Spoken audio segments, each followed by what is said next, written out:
L'ADIL, c'est l'Agence départementale d'information sur le logement. C'est un organisme qui a été créé à l'initiative du département en 1989 pour l'Essonne et qui est agréé par l'ANIL, l'Agence nationale, et conventionné par l'État. Donc l'ADIL donne des conseils aux particuliers gratuits, neutres et complets sur le logement. Les thèmes sont très variés en matière de logement. Donc il y a la location, avec les questions de charges, de congés, les mentions que peut contenir un contrat de bail, la copropriété avec les pouvoirs du syndic, le conseil syndical, c'est quoi la différence, les travaux, les majorités, le rôle de l'assemblée, la fiscalité, je veux acheter, est-ce qu'on peut analyser mon contrat, la promesse, le compromis, je fais construire un contrat de construction de maison individuelle, mais aussi tous les prêts aidés dont on peut bénéficier en vue d'une acquisition. Donc l'ADIL est composée de 3 collèges en fait.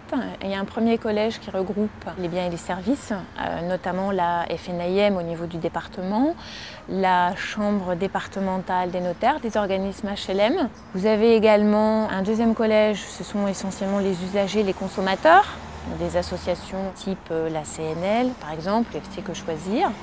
Et puis un dernier collège avec les institutions publiques, notamment le Conseil général, la DDT, la Caisse d'allocation familiale. Et en dehors de ces 3 collèges, il y a également des partenaires comme les communautés d'agglomération et les communes.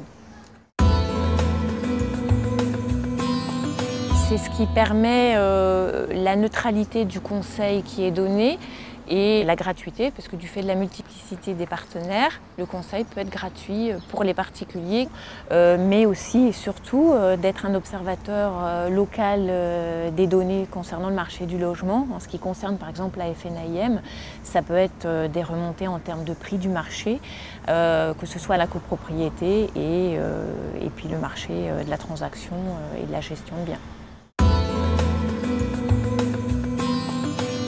Pour un conseil simple, les personnes peuvent téléphoner. Pour un conseil plus complexe et qui nécessite de voir des documents, l'idéal c'est de prendre rendez-vous.